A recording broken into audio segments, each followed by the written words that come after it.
Hey guys, Will here. Welcome back to the channel. Now today's video is a bit of an impromptu one, as you can tell by the fact that I'm hand holding a smartphone to record this. But basically I wanted to give you a quick tour of the room that I've got set up for my simulator racing and my PC and stuff like that. So it's not going to be a detailed review or a guide to setup or anything like that. It's just a basic tour to show you exactly how everything's sort of hooked up and what it actually looks like in the room. So what I'll do is, as we go through the video, as I show you the various different parts of the hardware and stuff like that, I'll actually link to the detailed videos above my head for you and in the description as well. Now, if there's anything that I haven't done a video already for, or anything that you would like to know more about, or you'd like me to do a video on, just let me know in the comments below and I'm happy to do that for you guys as well. Now, I'm also going to give you a quick look at what it actually looks like in terms of the field of view and the perspective when I'm actually sitting in the cockpit as well, because that's something that comes up a lot in my Twitch streams and also in the comments on my videos. A lot of people think that, you know, the view that you actually see when I'm recording looks quite unrealistic, but when you're actually sitting in the cockpit, it's pretty realistic considering I'm only using a single screen here. I don't have a nice wraparound screen just yet. So anyway, let's jump in and take a look.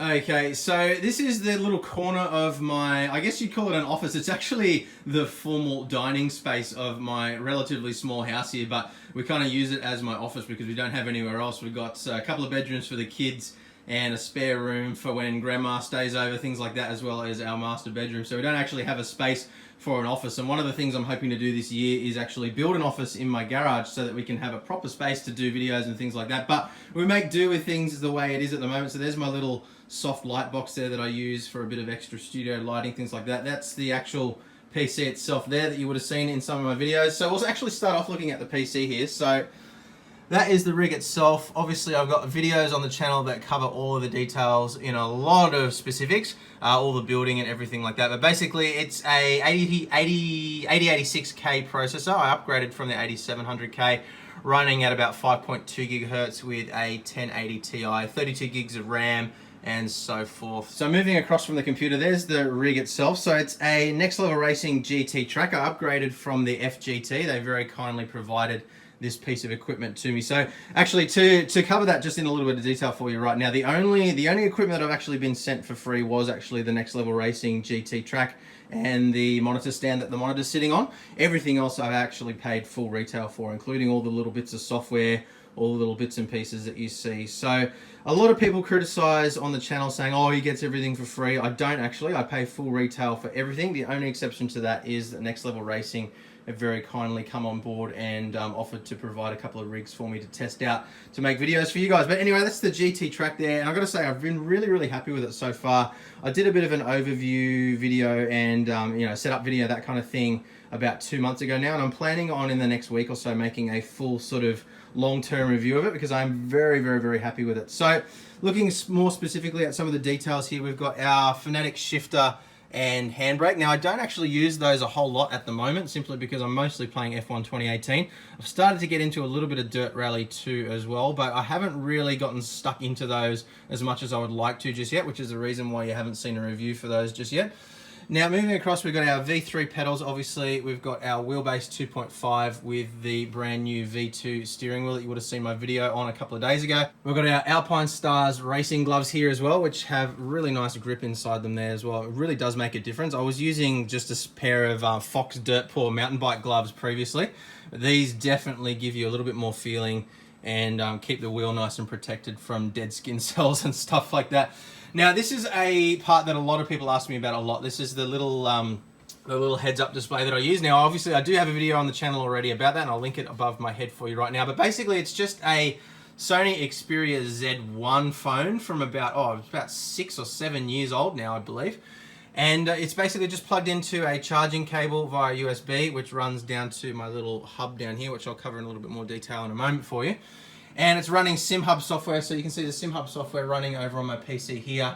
And yeah, that basically drives the dash. So check out the video on that if you're interested in more detail on how that works.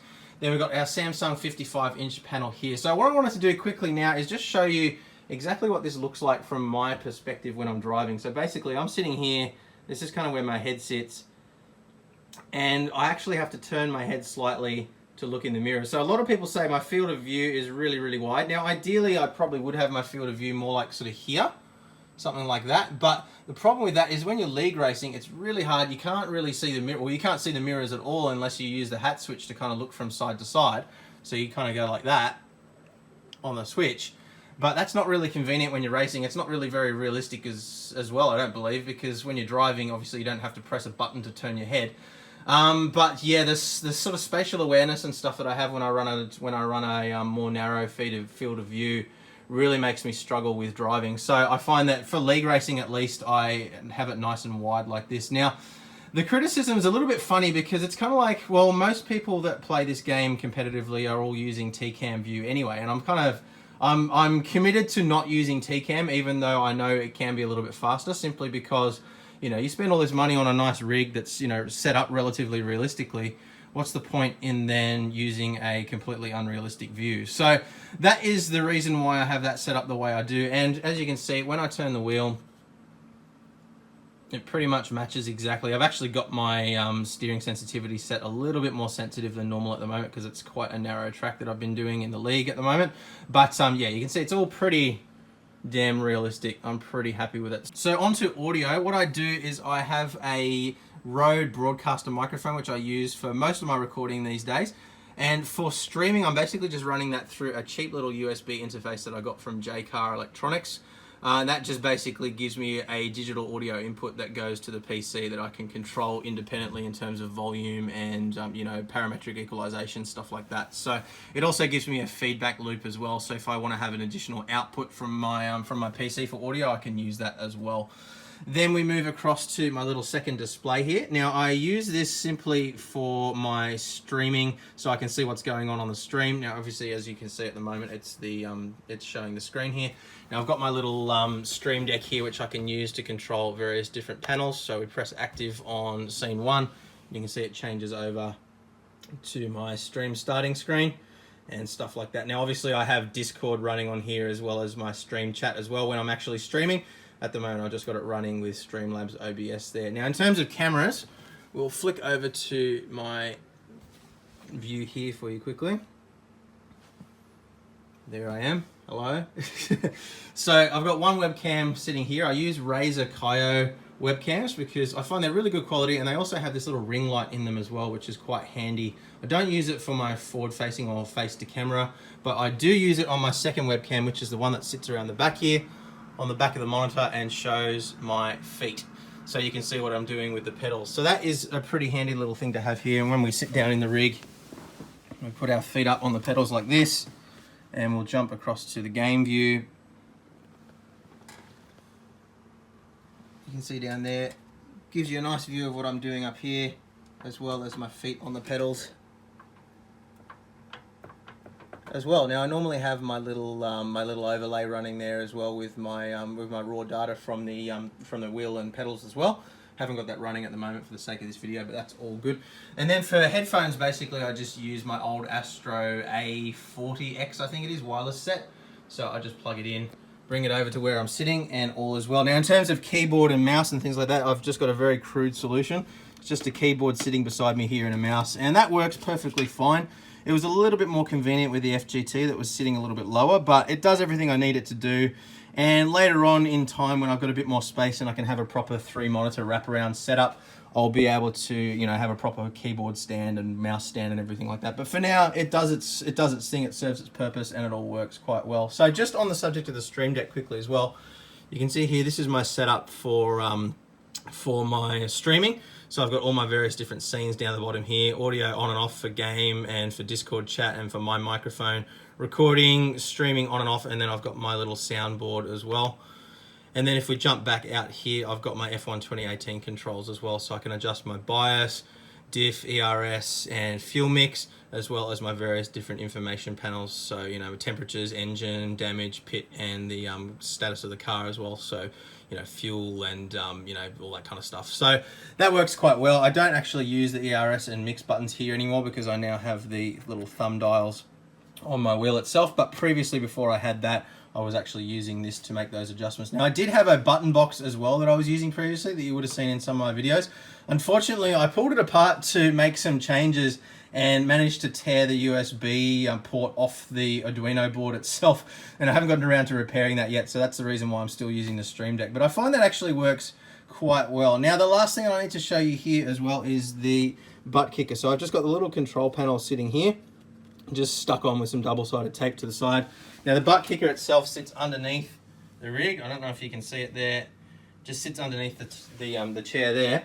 And then I've got the amplifier just sitting on top of a little table here. Very crude setup, but the amp just sits over there next to my modem. And that little box underneath there is actually a effects processor for my guitar, which is another hobby that I don't have quite enough time for these days, unfortunately, with everything else that I get up to. So in terms of wiring, as I showed you quickly before, I've got this little USB hub here, which basically runs the keyboard, the mouse, and the USB interface for the audio, as well as the charge port for the phone, which sits up here as well.